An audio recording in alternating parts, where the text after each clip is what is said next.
Oh my god, this chapter is beyond insane. It's finally happened, everybody. We've waited for ages, and I mean ages, to finally see it, but it's here, everyone. Natsu E.N.D. I'm excited as hell and all that, and just the ending of this chapter.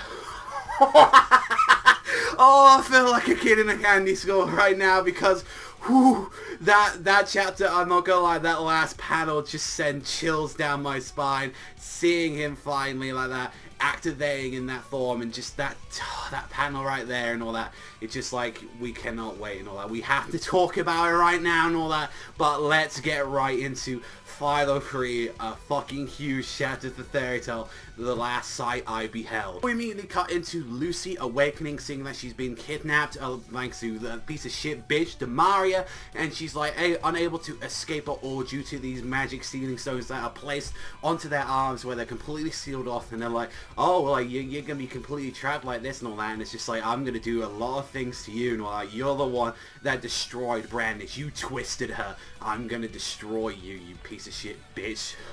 And just shows that she's just immediately teasing with Lucy by immediately just like ripping off her bra, and she's just like, what the fuck are you doing? Get that back. And it's just like, oh, don't worry, I'll make this guy here undress as well and set the atmosphere and all that. And it's just like, huh, like, he's not moving an inch. Is this guy like generally dead or something? And she generally just like goes right on top of the chair of Lucy, and she's like, I'm gonna rip out those repulsive eyes of yours. And she's just like, I absolutely just love like this little bit from Lucy where she's just like, you know what, even blind, I don't care and all that. I can remember all their faces, I can remember everything of Magnolia Streets and all that. I remember where the dust of the books I read and all that. If you're really gonna do it, just do it, you bitch, and all that. I'm not afraid of you. And she's just like, that face is gonna be ruined by you. And just like when she's thinking of it as that nice girl, and she's just screaming, she's just like, Natsu, please, and all that. And when she wakes up, she is covered in blood, and it's like, what the hell and all that. Like, what you know, what happened in this room? And she generally goes there and just sees fucking Demaria just completely just shredded, completely like singed and burnt to the ground. And it was just like, what the hell happened? And all she's just saying is monster, that he is a monster, like that. And just like, what, like, did Natsu do this? What the hell and all that. And she's like, there, and it's like, and one thing that beyond interests me is the line that Demaria said, especially, to think that he'll be able to move within my time, to think that he would be able to surpass the power of gods. That is not only E.N.D. And I'm like, you just see this fucking hand with this insane inking, like, transmit. So Natsu, which I was going more into the spoilers and all that when we just heard about it, Natsu, to protect Lucy, he heard that, and he's actually awakened the power and saved it at the cost of like the E.N.D. like part of him taking over, like the demon side of him. And this is the thing, Natsu is so strong in this form right now that somehow, by like logic standard, he can actually like be able to move within the time. Like, I don't, like, fuck me, I don't know how that's happening right now, but like, I generally thought it was gonna be Brandish that came in to sideswipe or something, this bitch, but it was Natsu straight up sideswiped and somehow able to beat this bitch in the frozen time, which is like, that's insane. And immediately we get to see like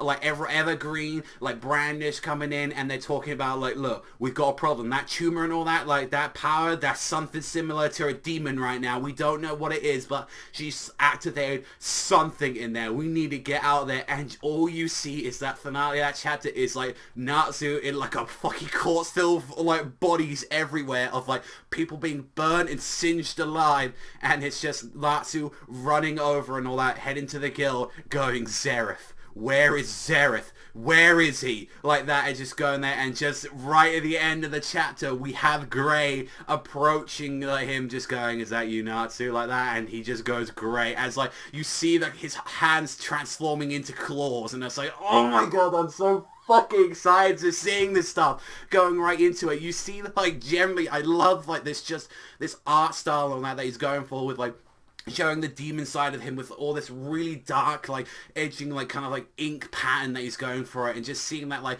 great, like, he hasn't fully transformed from what it looks like. He's still, like, got that human side of him that's a bit, like, in there. He is still able to recognize people, like, throughout the entirety, but with this and all that, this just, like, to grow, like, grey out everything. That just confirms, like, this is all this time. Natsu's, like, transforming into, like, a monster right now, and clearly, with the next chapter being titled 504 Crack, like, that's showing that it's just completely, like, snapping there for it, but it's just that panel where you just see his face completely black. Natsu's felt like, you know, he doesn't care right now. All he wants is Zereth. He just wants that to take care of that, and just seeing more, like, I think if the more of this battle goes on, the more we're gonna see, like, Natsu transform into a monster more and more. But you gotta say, this is a monumental chapter and all that, finally getting to see, like, after so long, E.N.D. has been finally released, and I am goddamn excited. Like, the scary thought is Natsu's power at the moment. That is the scariest thing. It's like, he was able to trounce through to Mario like it was fucking nothing, like that, blindsiding that bitch and immediately wrecking down. The fact that he's on a warpath right now, and you just saw, like, all of that army just being incinerated, just burnt alive, and it's like, Jesus Christ, Natsu right now is on a warpath, and it's just like, we have to even generally ask, is that even him in there anymore? Because there's clearly remnants of his like memory in there, but it seems like the monster inside is generally, like, taking, like, you know, like, awakening right now, and it's just like, just thinking of this ever being animated and all that, just, oh my god, it just gets me so excited just thinking about it. So I absolutely loved it. Like, I mean, there's nothing, like, I had to complain about it. I absolutely loved it and all that, like from start to finish and all that. Like, Demaria, you got exactly what you fucking deserved, and now she is pissed scared of Natsu, and so is everybody else and all that in the Spriggan 12. But seeing how Gray is going to be handling this and all that, and seeing, like, after we've heard his, like, what he's able to do now, can Gray even deal with Natsu at this point, and knowing that this is not even where the max of his power is at the moment and all that, and the fact that it's like, we need Lucy. Like, I feel at this point, Lucy is the only one that can actually try and calm him and bring him back to normal after everything. And even with Gray and all that in a warpath, like, we need, like, that, like, there to, like, calm him down and all that. And we, like, it's out of the potential that Gray needs to seal this motherfucker, and Lucy needs to somehow bring back his mind back to normal and all that. But we need that and Brandish alongside, maybe reducing the tumor like size and all that might be able to help him and all that. But even still, we've got this problem where it's like, I don't think this is, like, a permanent situation. Now that the fact that, you know, like, Ignil's magic has disappeared, now that he hasn't got the dragon inside of him protecting him and kind of resisting this stuff, this is where it's like, now it's taking full turns and all that. Like, there's no more of Ignil's magic at all protecting Natsu from, like, this transformation. And it's like, like, the fact that Ignil wasn't there for, like, many years ago and doing that, the fact is and all that, he would have been already turning this monster. And I'm curious to see what exactly Zereth is going to be thinking right, like, in the next couple of chapters and all that. But that's all from me, everyone. Absolutely love this chapter. Let me know in the comment section down below, what did you guys think of this monumental chapter of Fairy Tail? That is all from me. Thank you much for watching as always and all that, and I'll see you guys though in a bit.